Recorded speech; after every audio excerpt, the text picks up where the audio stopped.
At first দুধটাকে মেরে তার মধ্যে চিনি আর নারকেল দিয়ে পুর তৈরি করলাম। বাটিতে আটা নিলাম, এবার সে আটার মধ্যে টেস্টের জন্য সামান্য একটু লবণ দিলাম, তারপর অল্প অল্প জল দিয়ে সেটাকে মেখে একটা ডো তৈরি করলাম।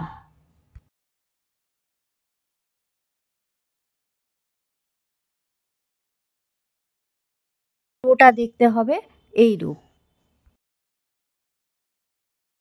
এরপর এই ডোটা দিয়ে সমান মাপের লেচি কাটলাম।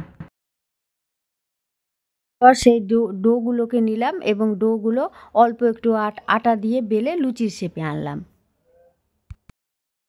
আমি তো এইভাবে পিঠে বানাচ্ছি, তোমরা কিভাবে পিঠে বানাচ্ছ আমাকে সেটা কমেন্ট বক্সে অবশ্যই জানিও, এবং যার রেসিপিটা আমার পছন্দ হবে তার নাম দিয়ে আমি সেই রেসিপিটা বানিয়ে আমার চ্যানেলে দেব।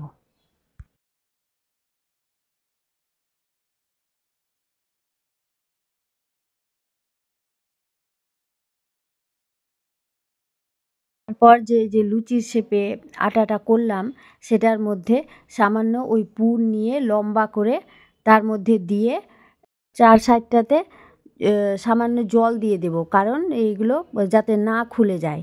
এবার দিয়ে বন্ধুরা, তোমাদের বাড়িতে প্রত্যেকের বাড়িতেই ফোক বা কাঁটা চামচ থাকে, সেই কাঁটা চামচ দিয়ে তোমরা শেপের আকারে এনে নিতে পারো, কারণ এখন সবার বাড়িতে সে ছাঁচ থাকে না, বা এইভাবে করেই আমরা বানিয়ে নিতে পারি, এতে দেখতেও সুন্দর লাগবে।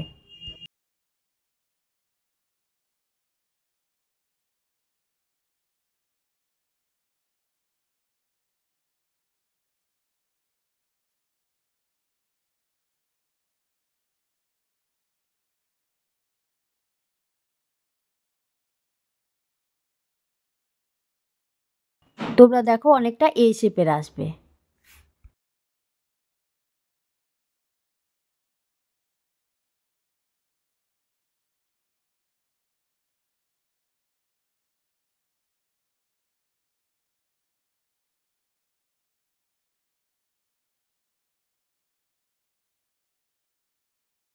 আর একটা পাত্রে কিছুটা দুধ গ্যাসে বসিয়ে দিলাম।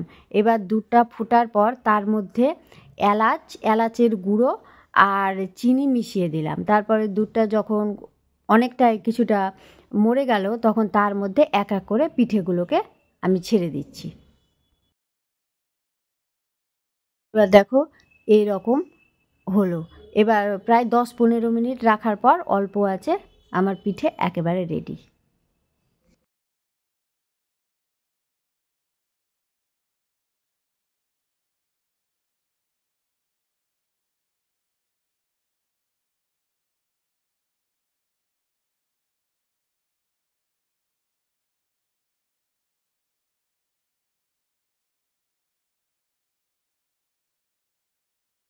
ভিডিওটা শেষ পর্যন্ত দেখার জন্য তোমাদেরকে অসংখ্য ধন্যবাদ, এবং তোমরা এই পিঠেটা বাড়িতে অবশ্যই ট্রাই করো, এবং কে কে এই পিঠের নাম জানো আমাকে অবশ্যই কমেন্ট করে জানিও।